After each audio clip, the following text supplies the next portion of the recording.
Are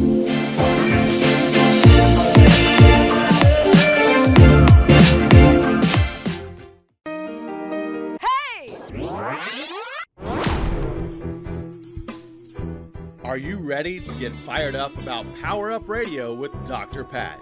This new show is unleashed, unshaken, unstoppable, as Dr. Pat brings mind-blowing news conversations with top world thought leaders unleashed like never heard before. Conversations covering leading-edge and headline-worthy topics from pop culture to presidents, sex to spirituality, surviving to thriving. Dr. Pat is powered up and you don't want to miss it. Think authentic and spontaneous, fun no matter what. Power Up Radio starts now. Hey everybody, welcome to a special edition of Power Up Radio and the Dr. Pat Show. Joining me here today as we really dig deep into, let's just use the term metaverse. Colton Nixon joining me here today. He's one of the producers at Transformation Talk Radio. And what we want to be able to do with you today is we want to talk about, just have a conversation. This episode is called the Ageless Metaverse, and there's a reason. Colton, great to have you. Welcome to the show. Hey, it's great to be on. It's an honor. Nice to see you, Dr. Pat. Thank you for having me on your show. I appreciate it. So what do you think of, let's just get out there a bit. So Okay. The reason I'm calling it the Ageless Metaverse is because I heard Mark Zuckerberg, that of course we know him as the guy, creator of, maker of all things Facebook. But I read an article, and I don't know if they misquoted him, so I'm just going to say it right now. But he said it would take, and this is his platform, Meta. He calls it Meta. He said it's going to take 5 years for Meta to go mainstream. And I thought, okay, maybe it's not metaverse, and I'm just saying, wait a minute. There are more people that know the term metaverse than they've ever heard before. Number one. Number two, the color palette for it is so different from anything technology driven. Three, it is assumed that, I'm just going to say it, people over 50 are not going to get it.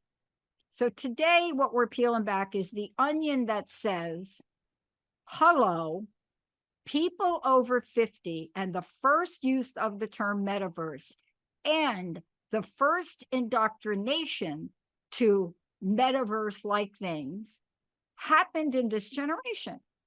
So Colton, this is how a major misunderstanding could cost whoever is talking about metaverse a lot of money if they market to the wrong people. You see what I'm saying? I know what you're saying. I totally agree.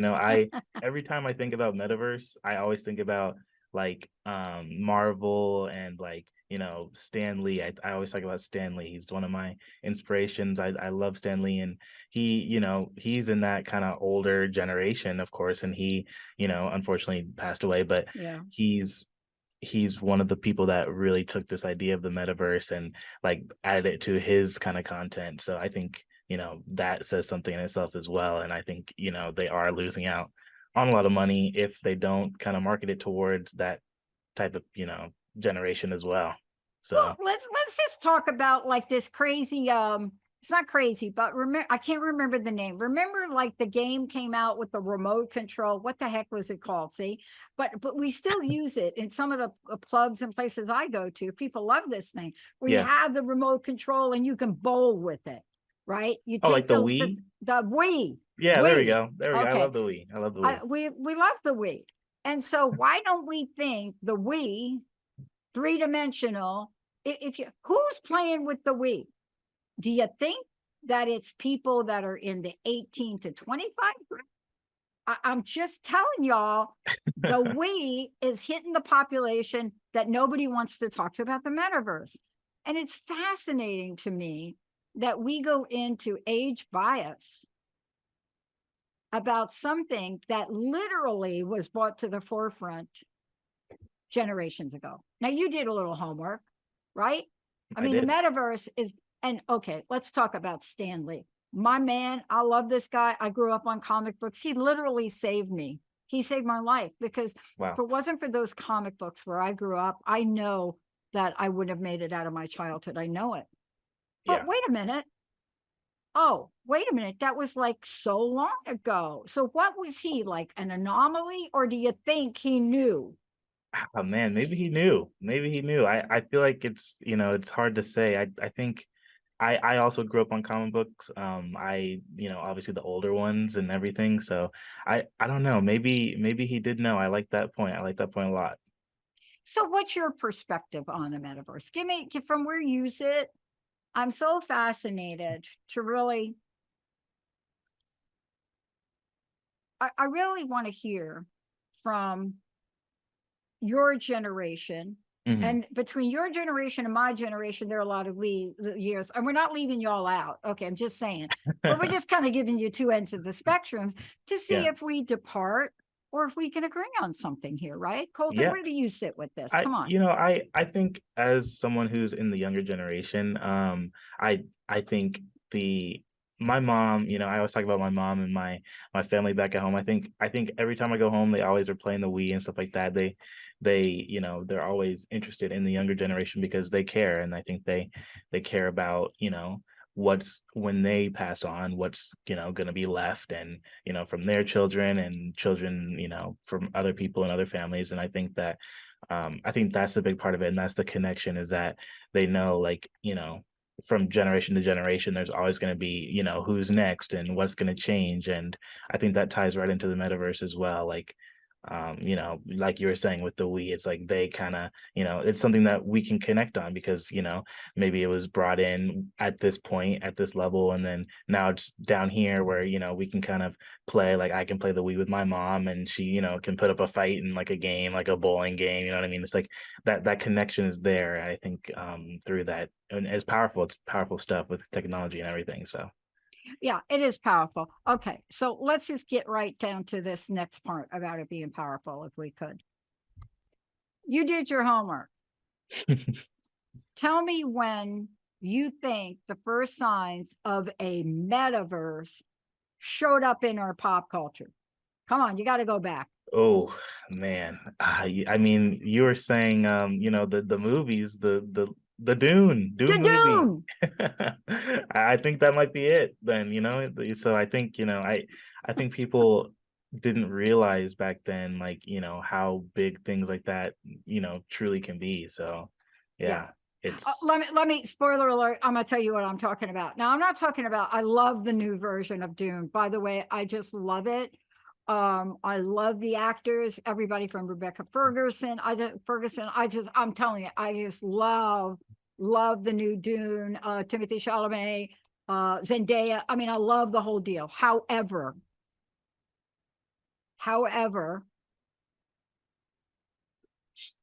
okay, I'm also glad you're making me wait for part 2. I'm also glad you're thinking about doing Messiah. Dune is a book. yeah. If you look at the book and you read the book, you're going to find some very fascinating things.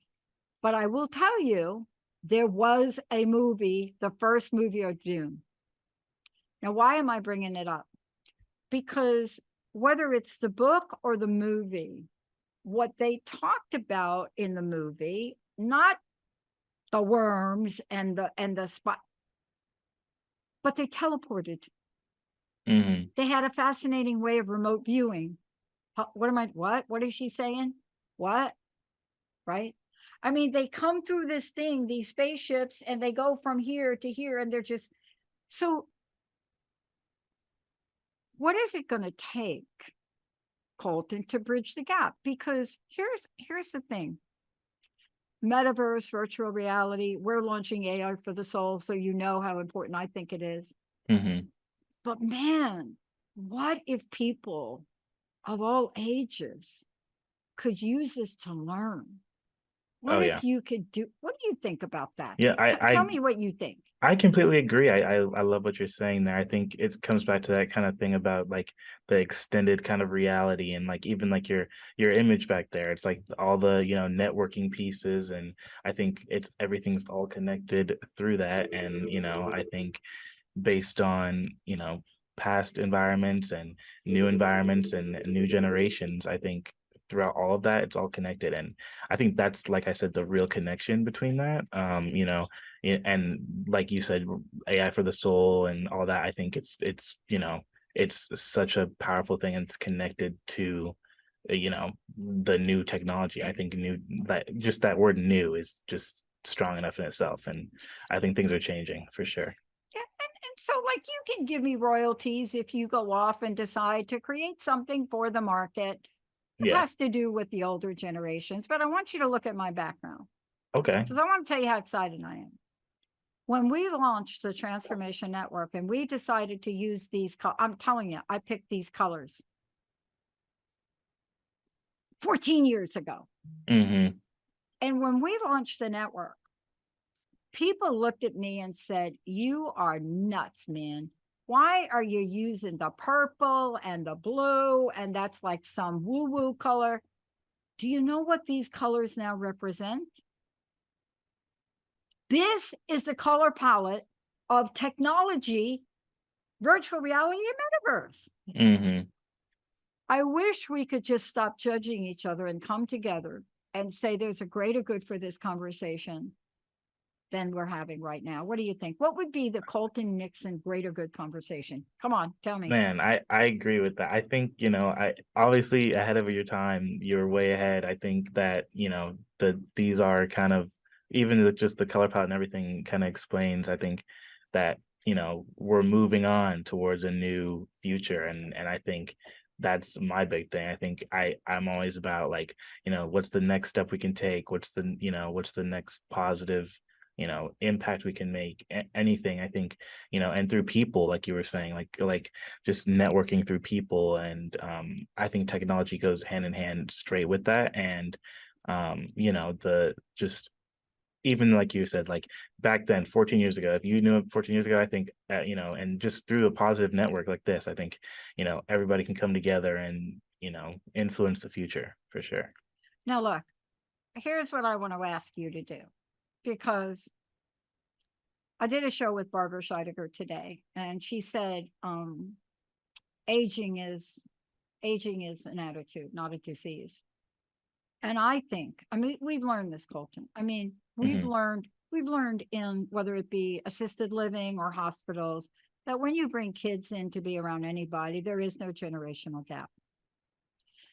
With our network, and we're launching our network April 1st, with our network, we've never seen a generational divide.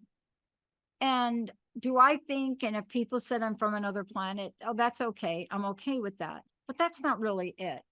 Mm-hmm. Anybody that grows up, whether it be in the Marvel universe or the DC universe, or grows up in that world and draws comic books herself and created an entire line comic character, you have to know I'm going to come up with something like this. But for you, tell me what you're going to do with this. Man, I guess just I guess I'd love to sit and watch, but I think it's important to be a part of it, and I think it's important to be a strong, like you know what I mean, like a strong hit in it, a strong like don't just bunt the ball, take the swing and be a part of the new kind of future and the new make any impact you can, and I know you have a purpose, and I really like what you said about that for sure. Well, think about this, with parents, grandparents, whoever we have. Think about the first company. I don't know who. Mm-hmm. I don't know who they're going to be. Maybe they're going to be us. Maybe they're us. Hey, maybe it is. Because you have to stay tuned for what we're crowdfunding for to find out. But what if you were part of something where we decided to take all the barriers of age down, all the barriers of race down, all the barriers religion down, all the barriers that you can possibly think of that separate us geographically or otherwise down. And we provided an opportunity for growth, human potential, and learning through the metaverse concept. What would you say to that? You think that's too far? You think I should be with the Mr. Zuckerberg out there 5 years from now, or what? You know what? I would say that I think that's huge. I think as a big network, as a huge network, I think like as a people, like 7 billion people in the world, and I think that's huge. I think, if all the barriers were down that separate all of us, and that division, that I think that's the big thing holding us back. I think, division of people, like, not just I don't like you and you don't like me, but I think the differences that don't even matter are really just that causes biases, that causes everything. And I think that inflicts on people's lives directly. Like it's not like a something that's indirect. It's really direct. It affects how you live, your job, your everything. And I think if those were down, and that's such a powerful thing, and that's such a strong network of people. So let's explore. We have 1 minute. Let's Okay. go take everybody on a journey. Yeah. Imagine. Now, I went to PS14 in the Bronx. Obviously, that's a public school. Mm-hmm. But what if we can put in the hands of every student, every adult, a tool that one maybe will help you read better. Maybe you read better with words and pictures. What if we put something in their hands to help them be better at communication? What if you could literally see in the virtual reality world what great communication is and what it isn't? We already know that they have already targeted virtual reality for sports and athletics. Mm-hmm. But what if all people, regardless of how much money is in your bank account, your mom's bank account, had free access to the real metaverse, the metaverse of human potential? What would you say to that, Colton? I'd say that's the future. I'd say that's it right there. I think that is the dream. And I think that's, something that is not as far away as people might think, so. Okay. So on your list for your moms there, you better be looking at getting her some virtual reality stuff. Hey, okay. I've already thought about that. I might have to get her on board with some metaverse. Okay. Colton, last question. What's your Yeah. personal message? What would you like to leave us with? Man, my personal message, I'd say, just keep pushing, don't stop. I think that's my big thing. Persevere. I'm big on perseverance, and it's one of my only tattoos. I got, it's fall down 7 times, stand up 8. So I think, perseverance is key. We could do a whole show on that. Colton Nixon, everybody. I'm Dr. Pat. We're going to take a short break. We're going to come back with another topic that is related to this. What if you could teach healing in a way it's never been done before? Colton, thank you. Let's take a short break, everybody. We'll be right back. Sweet. Are you fired up? Thank you for listening to Power Up Radio with Dr. Pat Baccili, Unleashed, Unshaken, Unstoppable. If you missed any part of this show, subscribe to the podcast on the drpatshow.com or search Power Up Radio on any of your favorite podcast platforms.